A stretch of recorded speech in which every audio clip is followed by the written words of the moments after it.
Hi everyone, let's discuss top 7 Power Apps interview question. The first question is, what is the Colask function in Power Apps? In Power Apps, the Colask function is used to return the first non-blank value from a list of arguments. If all the values are blank, it returns blank. Think of it as a fallback mechanism for empty fields. The syntax is Colask value 1, value 2, value 3 and so on.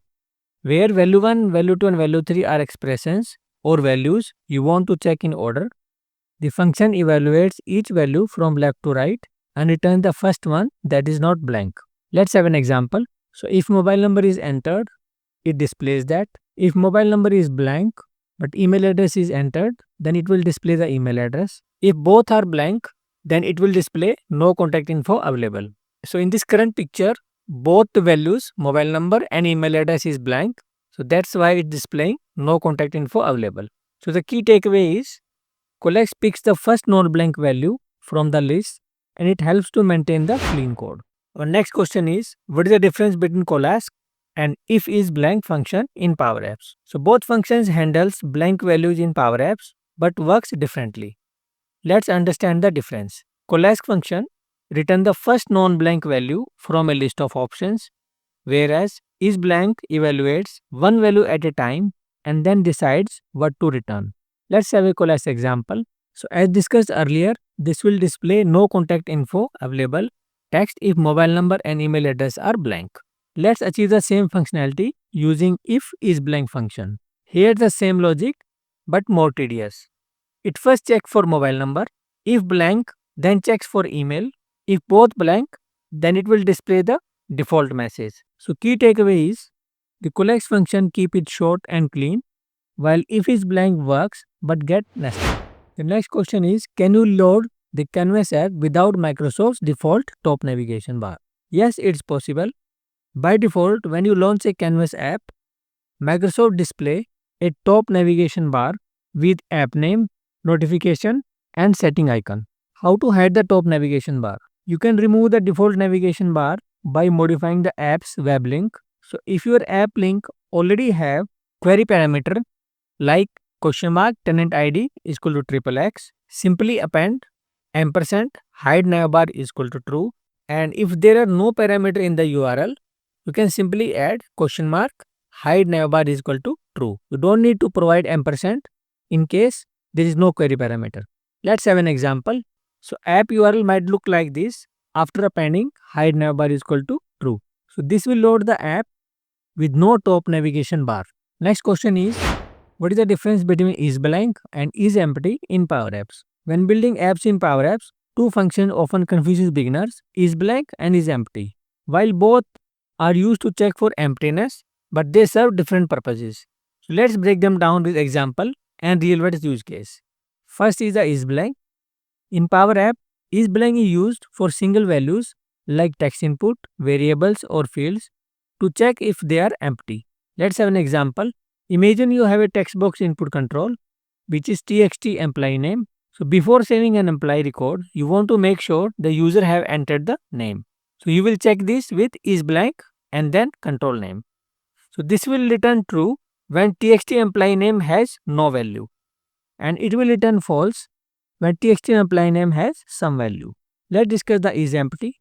So is empty is used for table or collection to check if they contain any records. Let's have an example. Suppose you have a SharePoint list.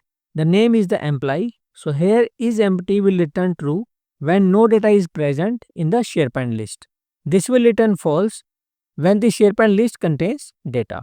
So key takeaway is use is blank for values and is empty for tables. The next question is how to detect whether your Canvas app is running in Power App Studio or Player. When building apps in Power Apps, it is important to know whether your app is currently running in Power App Studio or in Power Apps Player. So why does this matter? Sometimes apps behave differently in Studio and in Player. When we detect the environment, it gives extra flexibility to the developer. You can also mimic how different users will interact with your app during development. So Power App provides the host object which contains information about where the app is running. A simple way to implement this is using the name formula. So you can write this code in the app.formula property is app in design mode is equal to starts with host.version, and here you can write Power App Studio.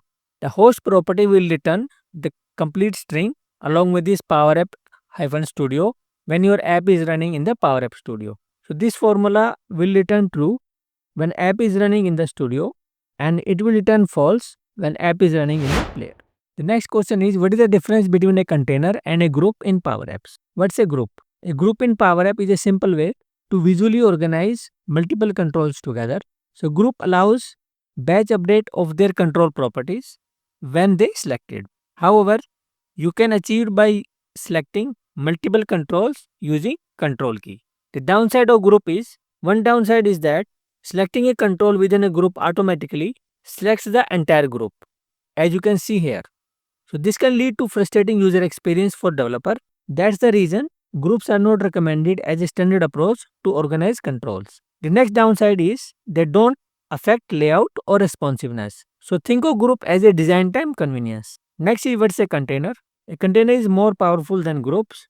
It supports the responsive design. You can see here how it looking like if you place controls within a container. So common container types are horizontal container, vertical container, and container. So think of a container as a dynamic layout manager. So let's have a side-by-side comparison of group and container. So here is a comparison list. So the key takeaway is, so in modern Power Apps development, containers are recommended over groups if you are building apps for multiple device or screen size.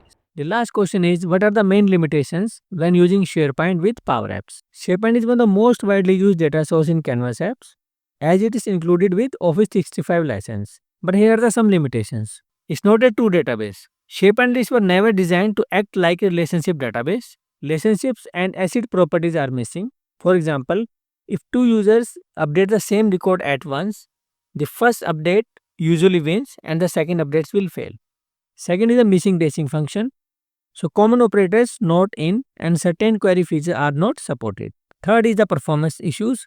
CRUD operations are slower compared to standard database. This is because SharePoint sends unnecessary metadata to Canvas app, which slow down the performance. Next is the connectivity restriction. Power App does not expose the full SharePoint REST API. The next one is the list view threshold.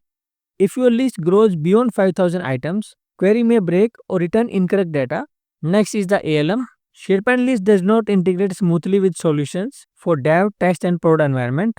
When you move across environments, then it often requires manual steps. Then we have complex delegation rules. Many SharePoint functions are not delegable in Power Apps, so only the first 2000 rows can be retrieved by default.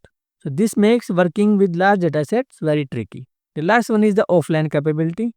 So unlike Dataverse, SharePoint is not built for robust offline scenarios. So the key takeaway is, for lightweight app, SharePoint is fine, but for enterprise grade apps, Dataverse is usually the better option. So if you have not downloaded Power Apps book, please download it now. Link is given in the description.